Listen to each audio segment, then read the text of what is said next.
put your seatbelt on because it's a lot of information and it is my goal to get through all of it. So with that, we will get started. First slide, please. One more slide. Next slide. All right, so I'm going to be talking about your brain, about trauma, and about substance use disorders. You cannot talk about any of those without talking about all three of them. If you do not have a complete conversation, okay? So just one thing about the brain, it is extremely amazing. We're always impressed when we look around and see all the wonders of the world, but you have one you're walking around with every single day. It is a wonder. So the information going from your arms and your legs to your brain travels at a speed of 150 to 260 miles an hour. So when your toast pops up in the toaster, you grab it and you drop it like that, that's how quickly that information traveled. And then also we have enough electricity in our brains to light a small light bulb. So why am I telling you that? Because there's a lot going on in the brain. There are a lot of chemicals in the brain. We're talking about chemistry when we talk about the brain. So as we talk about addiction and we talk about trauma, what you'll understand is we change our brain structurally when we put things in.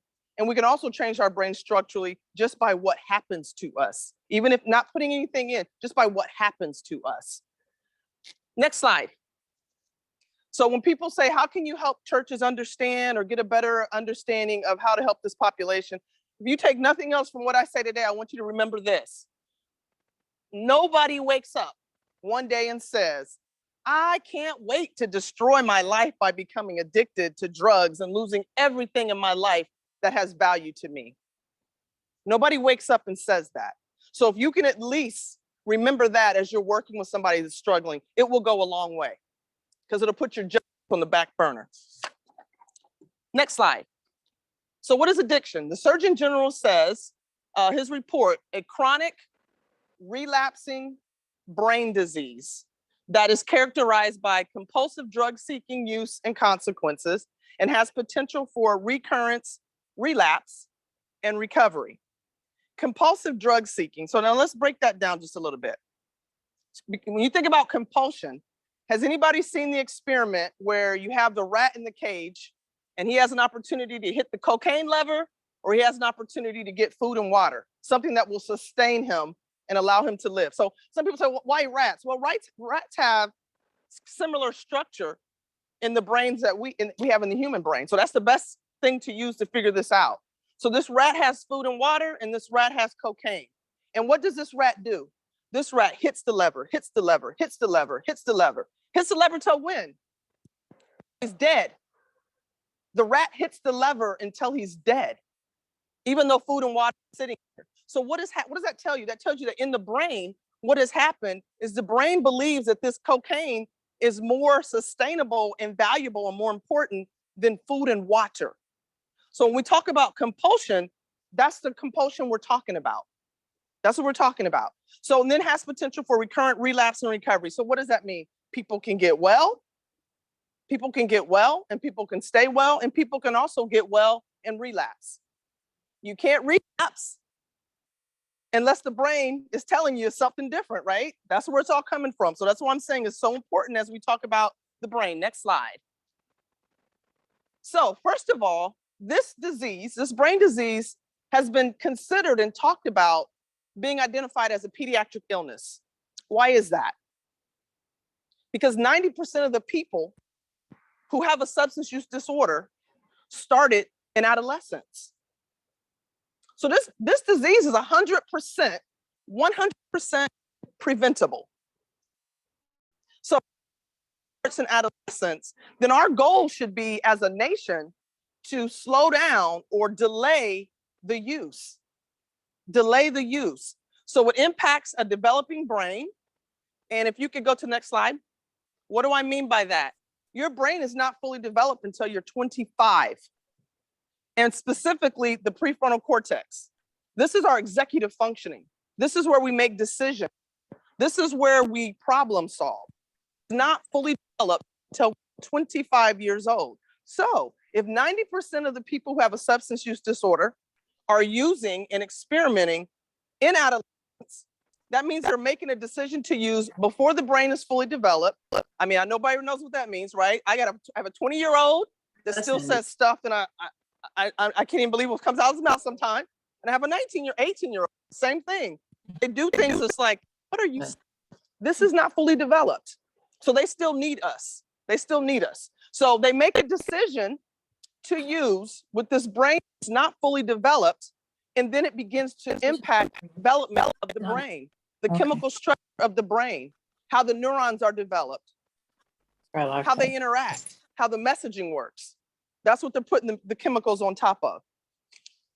So I think about parents who host the most, and they say things like, well, I'm just gonna have my kids use at home because at least I know where they are, I know they're safe. No, that's not what you're doing. Well, first of all, parents who host, your kids don't want to get high with you. That's just an extra high. They want to go get high with their friends. That's the first thing. But the second thing is, you are not taking care of your child's brain when you make a decision. And that's the brain. You only get one. That's the one they've got to use. And so you have decided now to allow to put these chemicals on top of a developing brain. Okay, next slide. So just to cover again, most kids start before the age of 18. The prefrontal cortex is not fully developed. They're making this decision to use before their brains are ever even fully developed. Now, so people say, it's a choice, it's a choice. It's not a disease, it's a choice. Yeah, but your brain's not fully developed. So yeah, okay, they made the decision, but they're not fully developed. So if that's the leg you have to stand on as we talk about substance use disorder, it's going to fall apart pretty quickly. And then, can I get go ahead and change the next slide.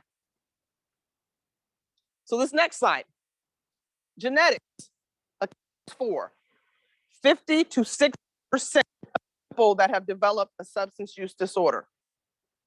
Genetics. So we talk about grandma that's had breast cancer, and we go make sure we have our mammograms. We talk about Grandpa Bill, who's had prostate cancer, and so we make sure our loved ones are getting checked. But nobody talks about Grandpa Earl, who has been alcoholic, who wets himself because he's so intoxicated in his older age, and he just sits and his liver is swollen and it's about gone. Nobody talks about Uncle Grandpa Bill because everybody's embarrassed. But if you know that genetics accounts for 50 to 60%, and what is it? It's saying that the National Center on Addiction says 50 to 75%. We better start talking to our kids about Grandpa Bill. And this is why, Grandpa Earl. This is why, because let's take a look here. You have a switch. You have a genetic predisposition. So when everybody wins the football game or the basketball game and we all go out and party that night, we all go party, everybody comes back home. 10 years later, half of us have graduated from college.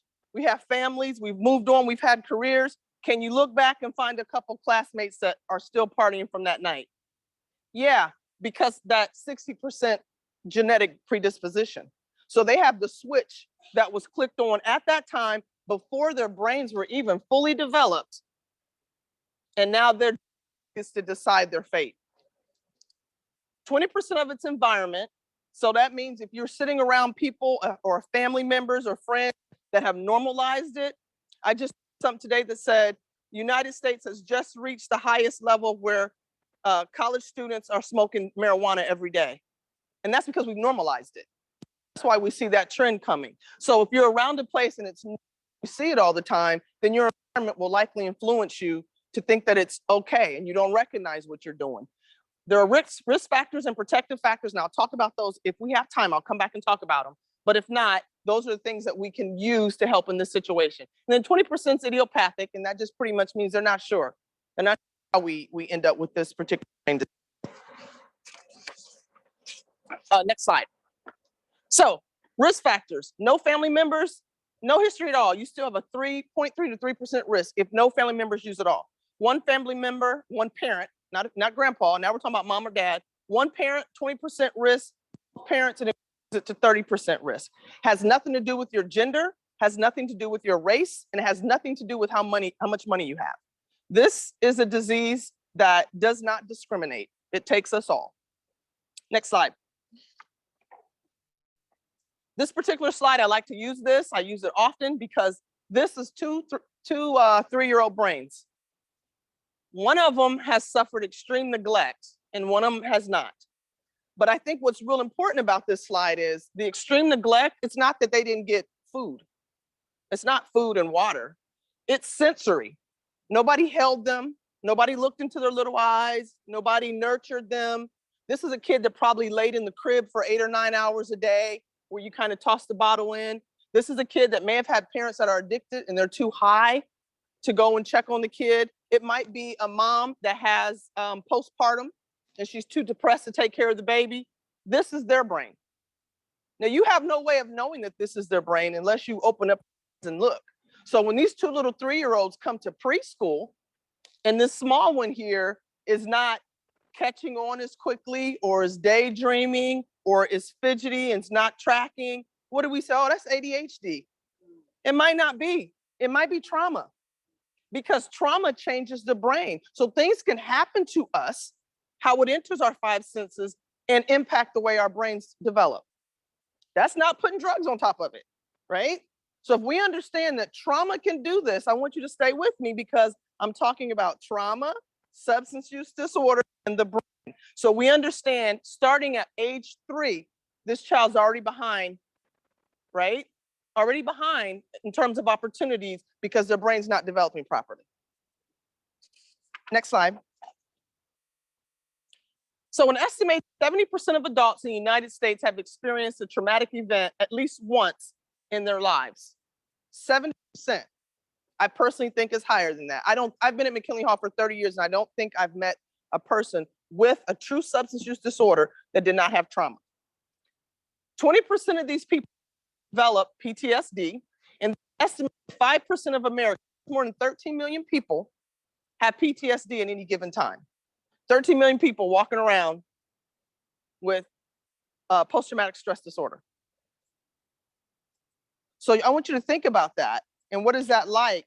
What is PTSD exactly? So just, you have flashbacks, you have nightmares, you have intrusive thoughts, you can't quiet your mind, you keep reliving this event. So you have sweaty palms, you have racing heartbeat.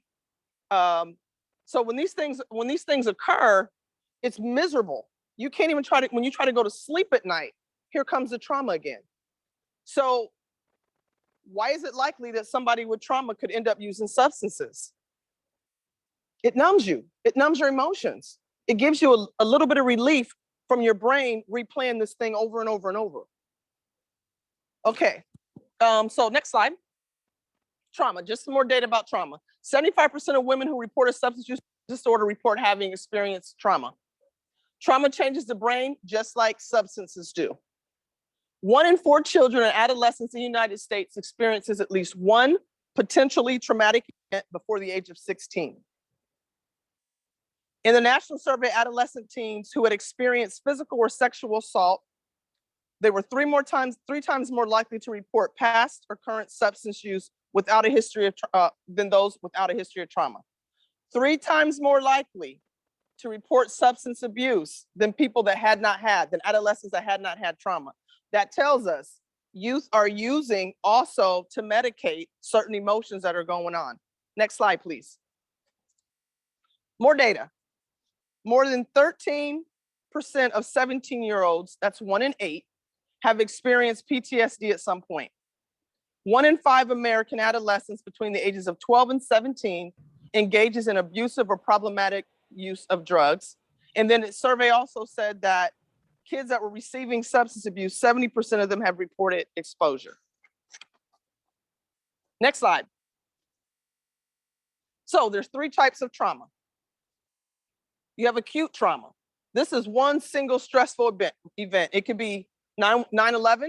That was one single stressful event for all of us.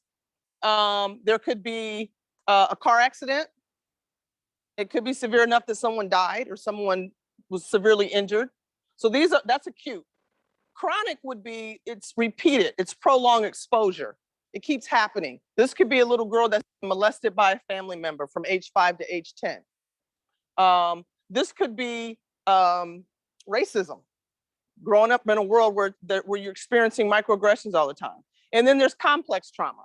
So this is multiple traumatic events. I'm poor, and so I do not have clean clothes. I'm poor, and so I'm hungry most of the time.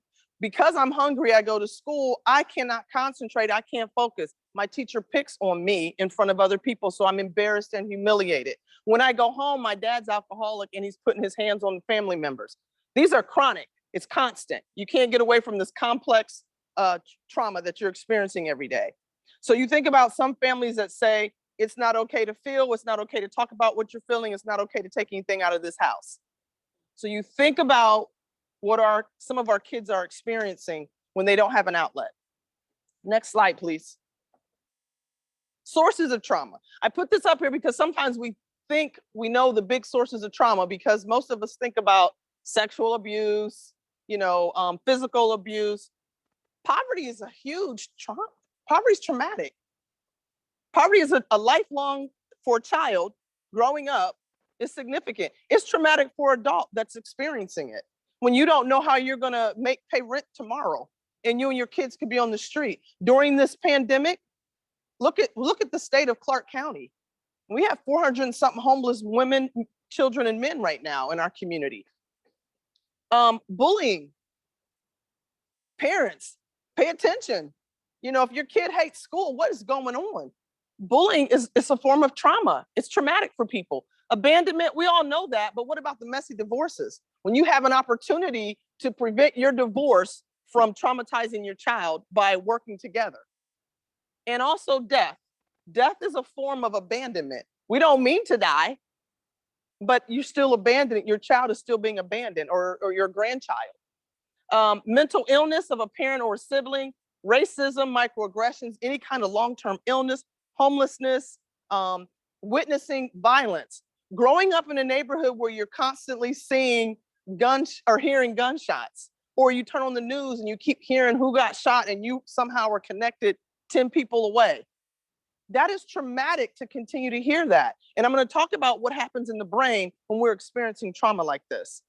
Institutional abuse, cultural dislocation, that automatically makes me think about all of the Hispanic population. When ICE came in and separated all the babies, we're just traumatizing people, And of course, domestic violence. Next slide, please. So this is about our 5 senses. I'm gonna make this one really fast, but you have to understand that all 5 senses have to be impacted in order for you to experience trauma. So what does that mean? That means we experience things through our 5 senses. If I don't see anything, if I don't taste anything, if I don't touch anything, if I don't smell anything, if I don't hear anything, my brain has nothing to process. So that means we experience trauma through our 5 senses. So I'll get into memory in just a second. Just stay with me. Next slide, please. All right, so we have 2 types of memories. So I just told you how you can experience trauma. 2 types of memory. You have explicit and implicit. Explicit, it's intentional. You go to church, your pastor's preaching, or you go to Bible class, somebody's teaching, you are intentionally trying to learn that. Why? Because you're going to be able to pull the scriptures back up again when you need them for a source of strength, right? It's intentional. When we talk about implicit, that's where there's a template formed from our experiences, all the experiences, but it includes the sensations that happen. Okay, so that means if I get in a car accident, I hear screeching wheels. Even if I'm not hurt, I can hear screeching wheels. I may smell the tires that have burned from that. Maybe I'm listening to a certain song when it happens. Maybe I'm seeing how close I got to the car, so I keep seeing that image. So you're experiencing that in your body. Your body's holding this stuff. That's how it holds these memories. So people are triggered sometimes and don't even realize it because it's through their 5 senses. And if you can't be in touch with your body, for someone who's been sexually abused or assaulted, what happens is you learn how to, your brain, because it's amazing, it learns how to dissociate and disconnect you from that. It's as if you're not experiencing it, but your body's holding it, which means if you have a sensory cue that triggers it, you may not even be aware that that's a trigger because you're disconnected. So you get into recovery and you're doing well, and then you get hit with one of these sensory cues that you didn't even know was a sensory cue. You had no idea it was a trigger because you weren't connected. So it helps you understand how relapse happens. Next slide, please. All right, so with this implicit memory, this is why the past traumatic experiences feel like they're so present, even though they occurred a long time ago. So we should be able to move. When we experience something, it should move into long-term memory. But when it's traumatic, it doesn't. It sits right here. And that's how you have those intrusive thoughts that constantly come into your mind. So it still leads to sweaty palms, racing heart. It takes you right back as if it just happened, even though it happened 10 or 15 years ago. So our brain stores that, the body stores that, and we're carrying that around. Next slide, please. These are the trauma glasses. So here's how the brain works. When we go to bed at night, we hit the REM state of sleep and we pop in and out of it all night long. And each time we go into a deeper sleep, we stay a little longer. And that gives your brain an opportunity to reset, put things away neatly, like your body's rejuvenating. You can't rejuvenate yourself and feel well if you don't get sleep, right? It's the same thing for your brain. So your brain's putting things away neatly. If trauma has occurred, it's neatly putting things away and it gets over there and it's like, where does this go? We don't know where to put it because it shouldn't be here. We don't know what to do with it. So when you wake up the next day, you put your trauma glasses on and you start your day. So there's a tint. There's a little tint on your glasses. And so your perceptions of things, your perception is always slightly skewed. It's slightly skewed because you're looking through glasses where you experienced trauma and it has not been resolved. So the smallest thing you have an extreme reaction to. And people around you can see you have an extreme reaction to it. You don't realize that you're having an extreme reaction to it. So yeah, those are the trauma glasses. All right, next slide, please. So it's not what's wrong with you. You guys may have heard my little sister Ebony speak last Thursday. It's not what's wrong with you, it's what happened to you. That's what she was saying. It's what happened to you. And that's what we say to people in this field who are struggling with substance use. What's wrong with you? Why do you keep making these bad decisions? That's not the question. You're asking the wrong question. So you're not going to get an answer that makes sense to you. Let them tell you what happened to them. And then let me see what you do. Let me see how you respond when you understand what happened to them. Next slide, please. I'm doing a quick time check. Okay. So there's 3 parts to the brain, 3 main parts. Cerebral cortex, that's language, thought, executive functioning. The part that I said is not fully developed. Then there's the limbic system. It houses all your emotional memory and it's located in the amygdala. So I'm gonna get back to the amygdala. And then there's your survival brain. It's your reptilian brain. Everything passes through there first. And it alerts your autonomic nervous system. It responds to what comes through the survival brain first. But we're gonna talk just a little bit about the amygdala because that's what's scanning for threats. Okay, next slide, please. The amygdala, it translates the sensations that are coming from the outside world. So I talked about the 5 senses, how things enter to the body. The amygdala is what decides to translate what that means. So let me give you an example. If I like crispy bacon and I'm in my kitchen and I'm frying up some crispy bacon, I'm gonna generate a little smoke. But I'm watching it. I'm standing over it. I know I'm not burning anything up. So I can fry my bacon and I'm good because I know exactly how crispy I want it. But the smoke alarm doesn't know that. So the smoke alarm goes off because it's trying to alert me, girl, you're about to set your house on fire. But I'm not because I'm watching it. That's what the amygdala does. So we all need it because if somebody starts chasing me and I'm in danger, I need that amygdala that's scanning to say, you need to run so I can take off running. So we need that amygdala. We need it to scan. But when you've experienced trauma, your amygdala is doing this. It's scanning all day constantly without any break. It's constant. So now I want you to go back to a little kid that's sitting in the classroom that can't sit still and can't concentrate. It's doing this. Oh, yeah, he has ADHD. Does he? Is that what it is? What's happened to this kid? What has this kid experienced? Are you sure that's what that is? So this amygdala, it serves a purpose, but some of us, it becomes overactive because we've experienced so much trauma. I mean, even standing here, you think about the world. When I think about the young man that went into the church and killed all the people that were in there just having a Bible study, I might feel a little nervous up here on the stage. Oh, you know, my amygdala is saying there's an exit there, there's an exit there. I'm not sure what's back this way. That's your amygdala. It's making sure you're safe. So if you've got one that's overactive, it's spending all of your brain time searching and seeking and trying to be safe, and you can't focus on anything else. So it's very, very, very important. So it stores emotional memories. So highly charged emotional memories like fear and terror, they become triggers in the future.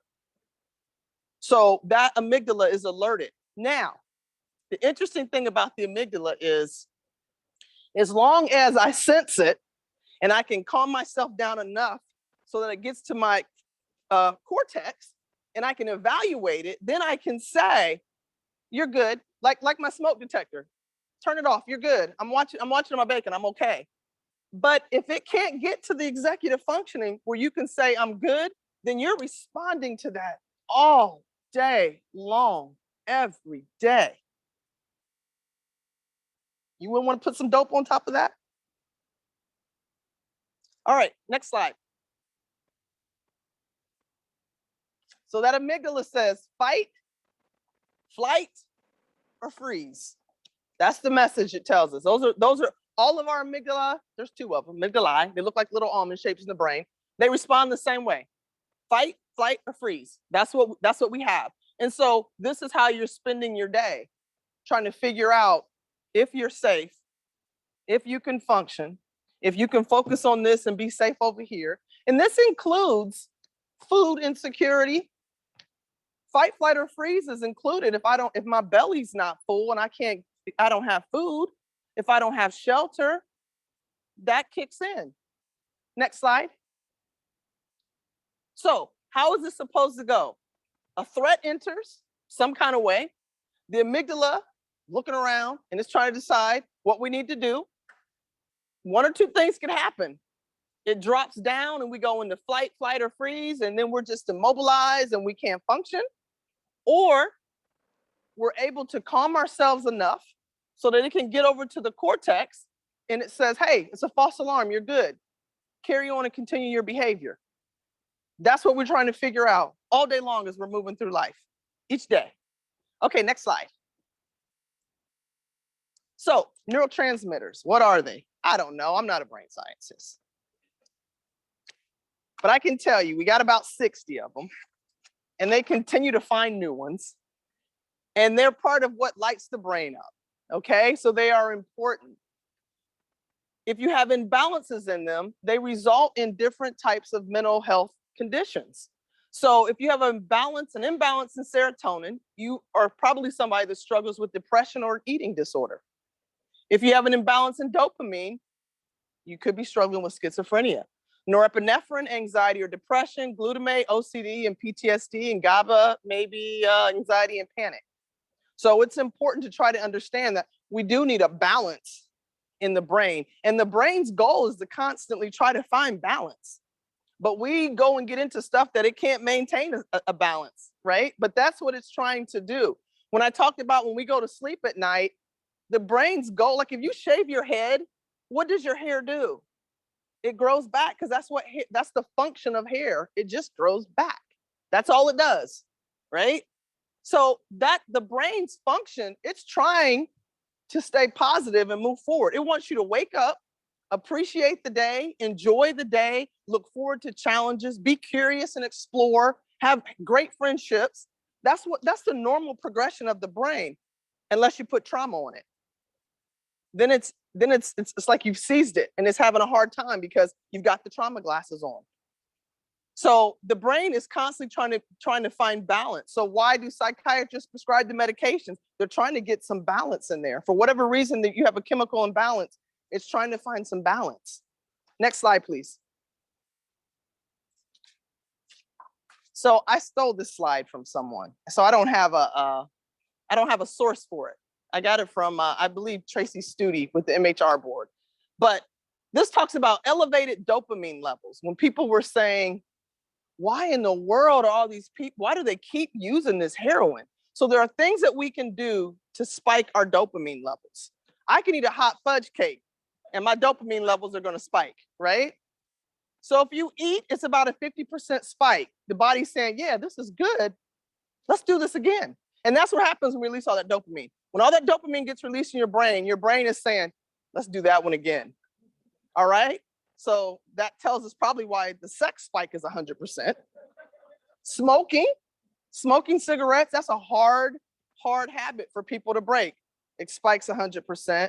But it says injecting heroin is a 1000% spike in your dopamine. So your brain is like, woohoo! Let's do that again and again and again and again. Next slide, please. So why is it a disease? Why is substance use disorder a brain disease? And I know that's what I'm supposed to be convincing everyone today. I don't think it requires convincing personally. I think that if you understand the brain, it's just not a question that you would ask. Next slide, please. So it says, when researchers followed the dopamine through the brain, they found that dopamine levels were lower in parts of the brain that controlled repetitive, risk-taking behavior and decision-making. That's what dopamine levels, low parts of the dopamine levels. They were in the part that talks about, or it speaks to control repetitive or risk-taking behavior and decision-making. We really can't afford for that part to be out of balance, right? Dopamine also affected areas of the brain that were associated with drug taking, with pleasure and stimulation, making it more likely to what? Use it again. Use it again. So next slide, please. I just put this PET scans up here because they show PET scans show us that different regions and pathways within the brain are affected by addiction. So from an increase in neurotransmitters like dopamine again, to reduced or increased activity in particular brain regions. Addiction has a direct impact on the brain's structure, functioning, and health. So when this thing is not working properly, you can't go to somebody and say, just say no. Just say no. See how ridiculous that sounds? Or you can't say, stop using. Just because you yell it, it doesn't mean they're gonna comprehend it in the way that you're expecting it to. How long does it take for someone's brain to begin to heal that has a substance use disorder? Almost 12 months to begin. So I liken it to like a little bird that was just born. His eyes are like this. They can't really see, right? They're barely open. Or like our 15 or 16-year-olds who think they know everything. And their eyes are barely open, right? That's what this process looks like of recovery. So when somebody gets 90 days, yeah, we are excited. But in the scheme of things, your brain is just trying to find some balance right now. Your executive functioning is not the greatest right now. You don't fully understand what all these cues are. You don't even know them all yet. I don't even know all my cues for things, because we've all had experiences. You don't realize sometimes what's up with that. Why did I act like that? You stored something, honey, that's probably unresolved. That's probably why. Okay, next slide. So it's clear to us then that science says substance use disorder, it is a brain disease. It's a brain disease. It takes time for that brain to heal. It doesn't matter if you scream. It doesn't matter if you, how about the tough love? I'm just gonna take a couple minutes to talk about tough love. I struggle with tough love. What does that mean? Like, hey, I'm not gonna feed you anymore. That's it. You keep using, no more food for you. That doesn't make sense. Now, if you say no more money, that makes sense. I'll go buy you the food. But you have to understand that just because you try to implement some things to make them feel it, they're already feeling it. They're already feeling it. It's about their brain. So what do I do as a therapist? What am I trying to do? We're trying to build new neural pathways in your brain. That's what we're doing. Next slide. Let me see where I'm at here. Yes, perfect. So what is this? Let's look at the picture on the left here, where we got a path. And this is how the brain works when you're talking about this disease. When I was little, I lived in Fort Ritchie, Maryland, and we had to go through a little wooded area to get to a playground. I think about that today, Mom. I don't know how you allowed that to happen to us. But anyway, we had to go through a wooded area, and it was a dead beaten path. Now, you couldn't stand, I couldn't, I was little. You couldn't stand at the mouth of the woods and see the playground. You could see it gets light down there, but you had to get through the woods. So we ran through those woods all the time, every day, by ourselves, back and forth to that playground. So we're going to say the playground's on the other side of those woods. And now my mom says, hey, there's some creepy man running around. You guys aren't allowed to go back through the woods. You got to go all the way around the woods now. Don't go back in there. Go all the way around.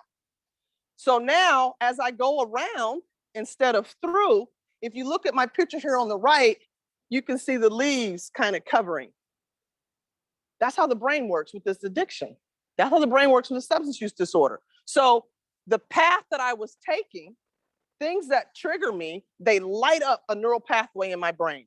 So if I'm happy, this lights up. When this lights up, the cues that I get says, hey, let's go use.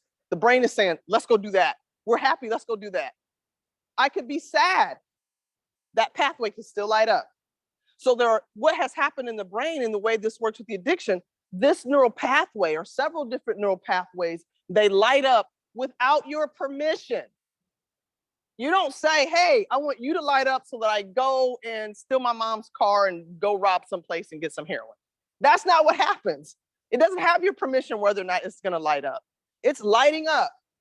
So as you try to learn new information and change the behavior, then this dead beaten path begins to cover. And you are creating a new neural pathway in your brain. You're creating something different in your brain. So now, when something happens, I'm going this way. I'm training my brain now to do this. I'm lighting up this neural pathway, and this one is deadening. Now, does it die completely? No. It may stop lighting up. But if I'm leaving out my house and a dog is chasing me, what path might I run back through? Probably right back to the one my mom said don't go through. Because it was a quick split second, I take off running, and that pathway lit back up again. That's how relapse happens. That's how relapse happens. So our goal is to keep building new neural pathways and to try to kill the lights on this one. But it's very, very easy, just out of human nature and the way the amygdala works, bouncing all around after trauma, to just pick up that same behavior. Next slide, please. So this is the coolest thing about it. This is where God shows up again.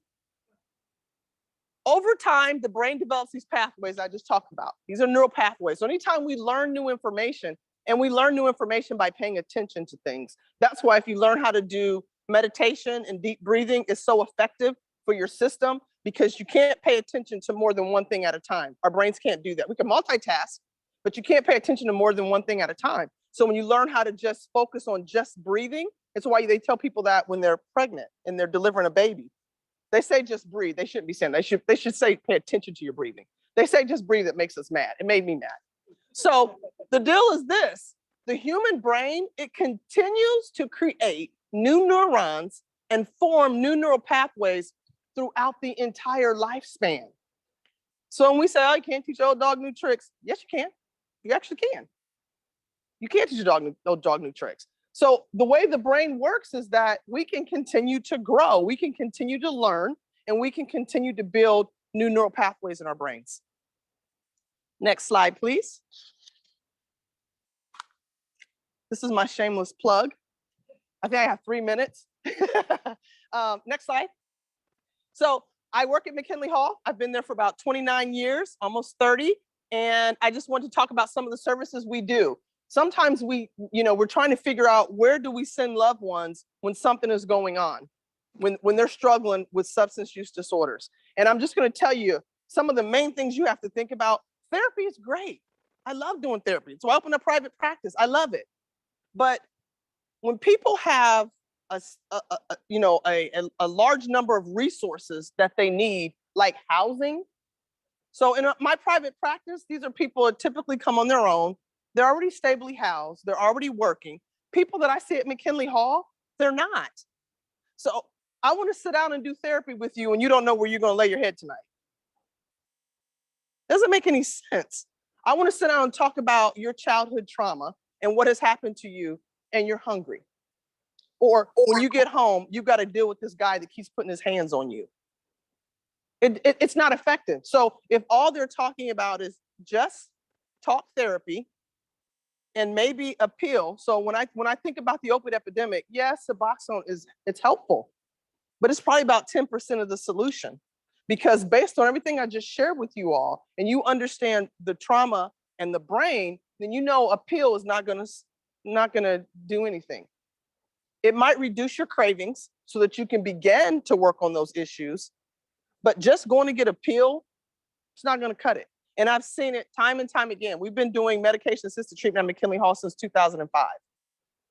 And I've seen lots of people come and try to do it different ways in different cities. And if you think all you have to do is provide medication, you're sadly mistaken. There are a lot of amazing doctors out there, but there are also some doctors out there that are not so amazing.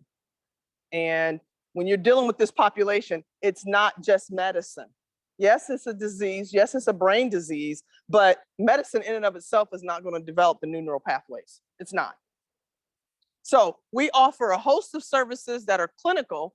And when I say clinical, it's because insurance will pay for these. There's coverage, there's medical coverage for these. But we offer even more on the other side. And without them, we couldn't do a good job on this side. So that's recovery housing. The urinalysis will go over there. Transportation. Wendy, don't ask me to come all the way over there to Burnett Road to your treatment center and I don't have a ride. You know, I don't have a job, I don't have money. We don't really have Uber here. We don't have taxis here. Our buses stop at 6.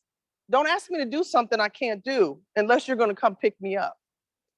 Peer recovery support. It's nice to see people who have already done this, who have walked this, who have been successful to walk along the side of you. Doesn't mean you have to get clean the way they got clean, but it is helpful and they can share some things with you.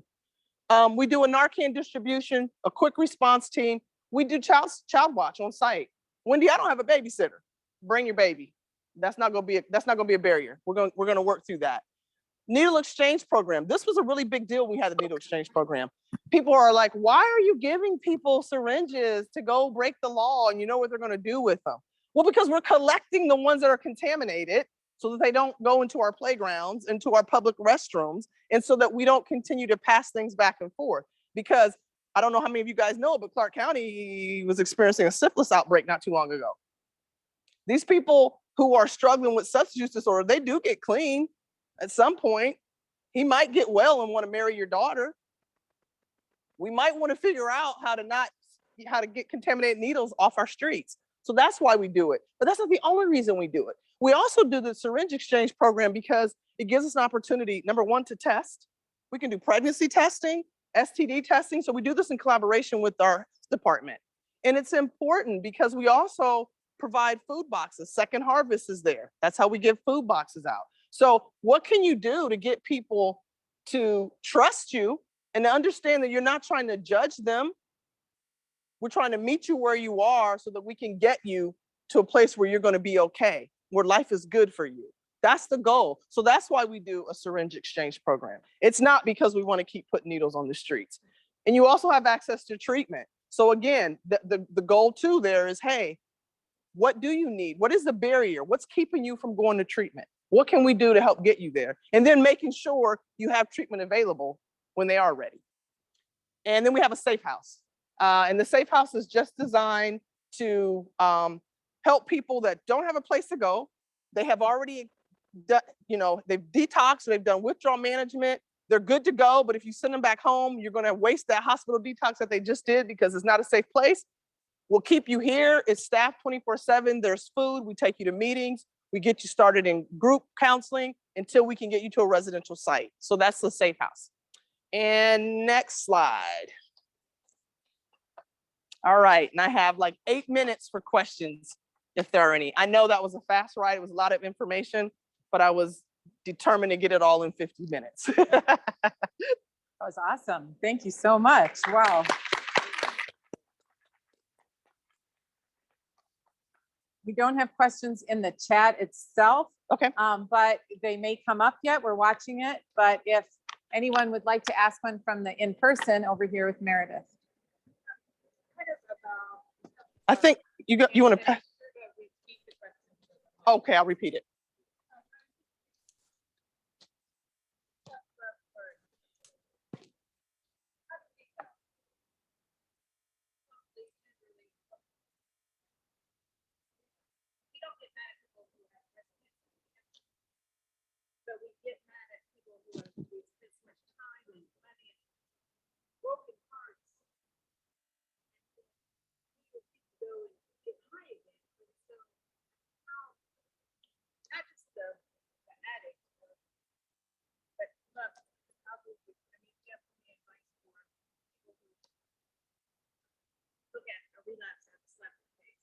Okay. So the question is, how do you handle or approach a relapse for family members who feel like it's a slap in the face? Like, we've done everything we can to be supportive, and then this has happened. So the first thing is, it's why I've explained the brain part, because you don't want to take it personal. You have to try not to take it personal because you understand that this is not working properly. I want you to understand me though when I say tough love. While I say I don't believe in what we used to call tough love, and that's cutting people off. And there's a good TED talk out that says the opposite of addiction is the opposite of isolation. No, I'm saying it now. I'm messing it all up. But it had to do with being connected. Opposite of addiction is connection. There it is. So it's like people who are struggling need people. But I would never tell a spouse, because I've been through this, you and your kids need to stay regardless of how many times it happens. I can love you, I can be supportive, but it doesn't mean I can afford to keep putting the kids through it. It doesn't. It doesn't mean we can afford to wake up on Christmas and all the babies' Christmas is not there, or their little banks are empty. We can't. We still have to be able to set healthy boundaries, but we don't need to be angry and mistreat the individual because they too are struggling. They don't want to wake up Christmas Day and they've spent all their kids' stuff. How many people have you seen suicidal behind? How did I do that? What is wrong with me? Your brain is not well. Your disease is in full mode right now. So I think my first thought is you still need to set healthy boundaries, and if they got it Christmas once, I think Bishop Logan would say this, and I don't know why, but they might get it again. So you have to do something. You have to do something to protect yourself as well. Okay? Yeah, they got 90 days clean, so I can start leaving my purse out. You can't. No, you can't. You still gotta be mindful of that stuff. So you're welcome. Any other questions? Yes. Take that down just so I can hear you real quick, then I'll repeat it.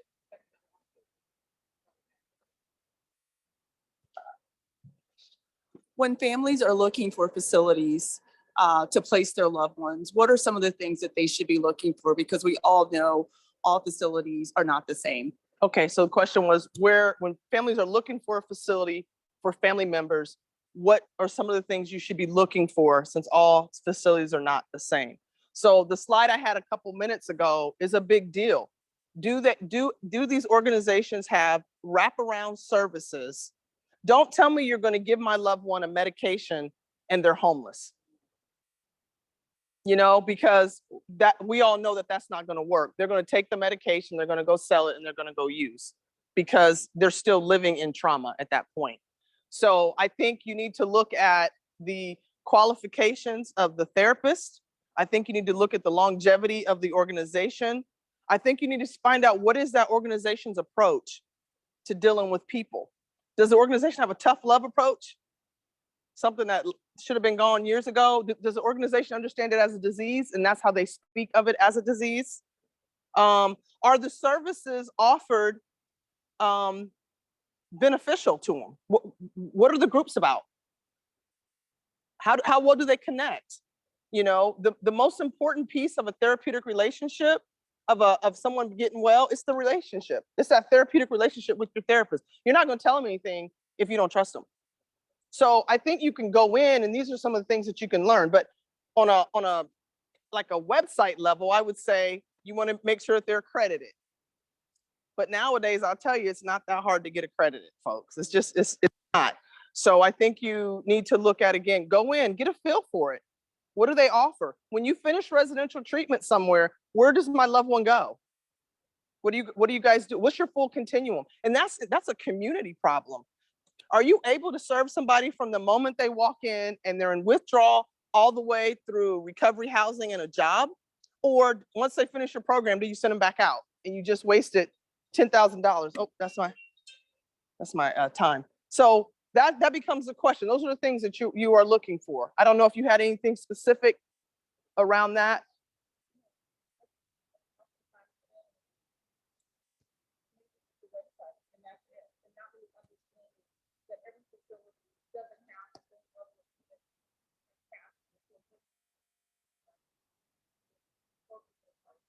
Exactly. I mean, the websites, there's some amazing websites out there, and the care doesn't match the amazing website. So. You have a question from the chat. Okay. What support is available for friends and family members of addicts? Al-Anon, or are there other support services available? Family of Addicts, FOA, is now, I don't know if FOA, because I think we have an audience online that's everywhere. So Family of Addicts is in Ohio.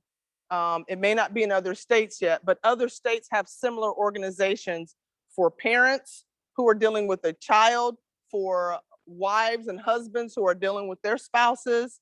So in that case, I would Google where you are to find supports, and then treatment centers. There are treatment centers that also, I know we used to do something called Partners and Parents, and it was about working with family members and loved ones who have people that are still actively using. I mean, sometimes you've got a kid that's out there that you just can't get.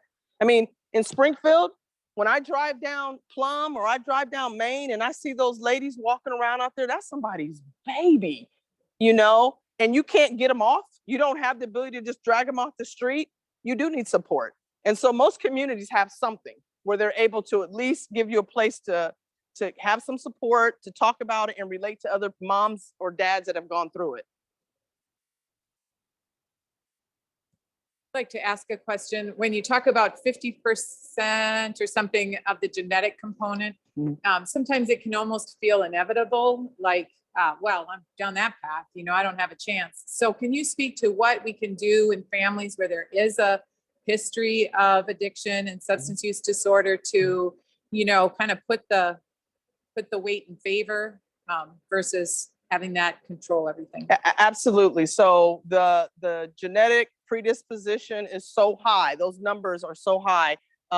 Some are 50 to 60, some are 50 to 75. So what can we do? Because it feels like you're doomed. You're not doomed if you don't put it in your body. This disease is 100% preventable. So start educating your kids early on. So people are like, well, I don't really want to tell them, they're only 5. Do you tell them about cancer? Do they understand cancer at 5? Explain it. We need to start talking about, we need to normalize it. So I talked about Grandpa Earl that nobody wants to talk about it.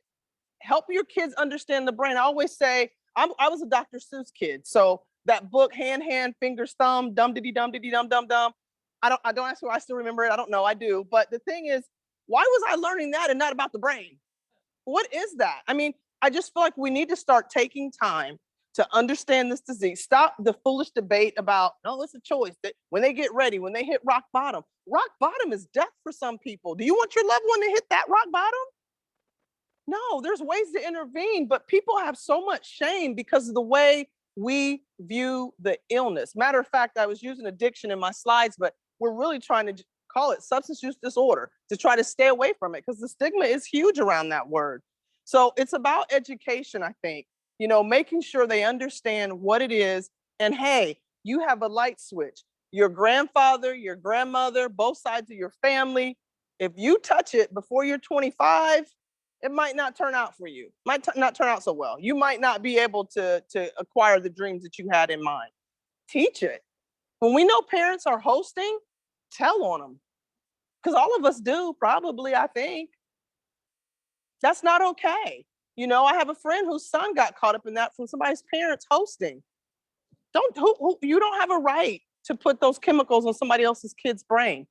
You don't have that right. So I think we need to be educating the community, educate your kids, understand that there is a benefit if you can delay the use till at least after the brain's fully developed. I think that's my, oh, yes, ma'am. Sure. With the pandemic, how has that impacted recovery and Yes. communities? Okay, Pastor Atwater, the question is, what has been the impact of the opiate of the pandemic with the epidemic, basically? And I was just at something yesterday, and they were talking about. I was explaining to some folks. So nationwide, we had 93,000 deaths last year, 2020, from overdoses, and that was a 20% jump from the year before. In Clark County, we had, and I want to be misleading. So in 2018, 10% of the overdoses were African Americans. 2019, 1.6. 2020, 19.2. So what are we saying? Percent. 19.2% of the deaths were African American. So we're seeing the impact of the pandemic affecting minorities more, because that's what tends to happen. Like when we look at the epidemic, the pandemic itself, African Americans or people of color are affected by the hospitalizations, contraction of it, and the deaths. So we're seeing that same trend is into the outcomes for the recovery population too, and the substance using population. It has been horrific because you think about lost jobs. Something else we were talking about. Yeah, it's nice. The stimulus was nice for some people. It's not nice if you're early in recovery. It's a trigger.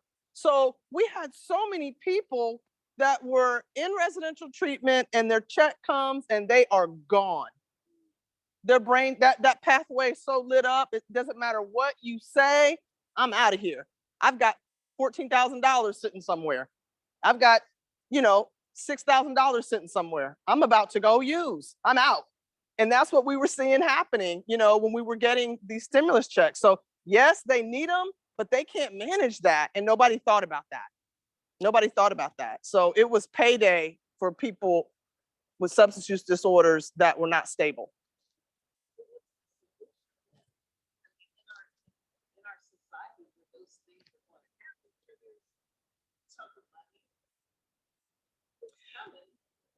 So the question was, what's the solution then? If a chunk of money's coming, what are we supposed to do? So everybody in recovery is not necessarily at risk of relapsing. Depending on what your recovery looks like, when you start getting a little further down the line, your life looks like my life, which is why I hire people in recovery all the time at McKinley Hall. You can stabilize, but people that are in that early period, we got to have a different solution. I don't know. Who's their support person?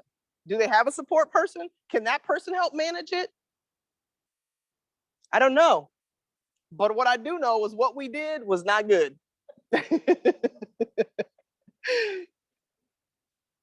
And I don't know, that's a good question too when I think about it. What is our approach in this country to this disease? We don't take it seriously enough. So there were no parameters around it. Nobody even thought about it. That population, nobody's really caring about right now. Wendy, the other question I have for you is, a lot of the discussion has been to help those that haven't yet done it. Mm-hmm. But as we all know, we have some adults that I guess in the past were called functioning alcoholics or that kind of thing but they're not well. So that population of people, what would you say to them? Because as Meredith was asking about the tough love, and I love it, don't ask, why do you keep doing this? But what happened to you? But there's an adult population that. Well, that same question applies for it. So the question has to do with, I don't know how, if everybody on there can hear that question. Could they? Okay, perfect. So I think there's a couple things. One is the faucet is running on full blast. So I talk about prevention and education. Can we please slow the faucets down because we can't keep up? So there's that piece of it. Now, there are different things to do with adults to address trauma. EMDR is one technique that we find to be very valuable. It's the most used right now. EMDR, it stands for eye movement desensitization reprocessing. And it's a way to take trauma and move it back into long-term memory. Okay, so that your amygdala is not like this 24/7. That's a very, very short version of it, but that's a technique, right? But the question might be, how do we get them to even come? Well, sometimes it's not focusing on their use, it's focusing on the consequences of their use. And sometimes when you take that approach, they're a little more likely to listen. So when we tell people, this is what's going on with your brain, this is what's been going on, you guys would not believe the relief we see some people have. Like, oh my God, thank you. Because I keep saying, why can't I seem to get this? Because it's a little bit bigger than just doing the right thing. So I think stigma keeps people from coming in. Family members may have the ability to encourage them, but it depends on what you've said over the years. Their ears might be closed to you, but can you get them in to see somebody? Can you identify something else they're struggling with and say, go to counseling for that? Because if it's a good therapist, they'll know how to address that, but they'll understand what they're doing to cope. I always say substance use is a symptom. It's a symptom of something else. So whatever that something else is, refer them for that. Hey, you seem to keep struggling with anger. Why don't you go talk to somebody about that anger? It ain't just the anger, is it? So that's an option. It gives you a couple different things to look at so you can at least get them in the door. Maybe they can't handle a McKinley Hall just yet. It's too big because it says substance use disorder and mental health problems. Maybe it does have to be a little small private practice first. And then that person says, all right, we've been working for a while. I really think you might need to go, you might need a higher level of care. This might not be enough. But maybe they build a rapport well enough that they can receive that now. But you're right, there's all kinds of stuff we have to figure out now because the faucet's running. One last question, and then Sharon will come up and I will too. But since this is about faith-based and communities, what can the faith-based community do to really support this sort of picture and help people? Okay, so one is, I'm just gonna say it, you guys. I'm just gonna say it. The church can be so judgmental. And it keeps people out. They don't want to come back. They don't want to come in. You know, because if your solution to my brain imbalance is to go in the war room and lay hands on me, that's just not, everybody's not down with that. They're just not. So I think the church has to understand and talk about it as a brain disease. The same way you talk about diabetes, the same way you talk about high blood pressure, we have to remove the stigma so that people feel comfortable talking about it. That's a key piece. I also think, and I remember years ago, somebody came from a church came and asked me, and this is what I would love to see. I would love to see the church do this. We have so many people that have used for so long, they just don't have the supports in place. So you know how you go to church and you have the mother in the church? Can we get some of those mothers to come out into the community and mother people that aren't in that church? Can you get comfortable enough when you go in that young lady's house as early recovery, you can open her refrigerator and say, you can't feed these kids this right here. They're going to lose all their teeth, or you don't do this, or how can you help them help them get some structure in their house? They need mothering. These men, some of these grown men need fathering. They've been out here using all this time. They don't have these skills. I would love to see the churches do that. Churches are full of people that are able to help, but a lot of times it's just for the ones that are in the church when it's that level of intimacy. One more question? Well, we could ask you questions all. Thank you. But we're just so glad, so grateful. You know, I've heard you speak before, and it just broke down some of my own judgment I've had towards family members. And this again today, it's just like it keeps working a new pathway for me. And not that I mean to have judgment, just it's inside of you when you've struggled with it through the Sure, years. sure. And so again, I think you did that for all of us and all of us online, and it was really amazing. I want to say, I sincerely appreciate everything that you've said. And there's so many, I guess, little triggers that as you were talking that we should do this, we should do that, or whatever. But there's so much to be done in this area, and especially from the faith-based community, because what you said is so true that, kind of the way that we handle things.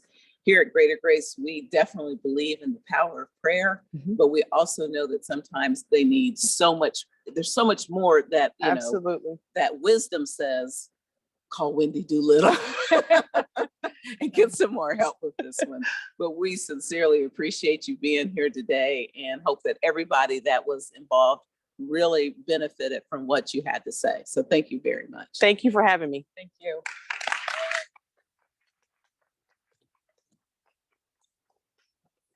Once again, I forgot to start the recording when Sharon spoke. And so I want to say again, a very big thank you to Sharon Evans for helping organize things here at the church, to Greater Grace, to Meredith, and obviously to Wendy. That was awesome. And McKinley Hall and all the good work that they do, to the grant. And that information was on the slide, so I don't need to repeat that. To the people that helped today and up there in the sound booth, to Corey, and thank you. And then a final word again to everyone that you're not alone as you walk this path. And so if you missed that at the beginning, just remember to reach out if you need resources or you want to get connected to someone. We'd love to be able to help. And this was sponsored by Osterland, but it's really a partnership with all of us and with the state and those funds. So thank you very, very much.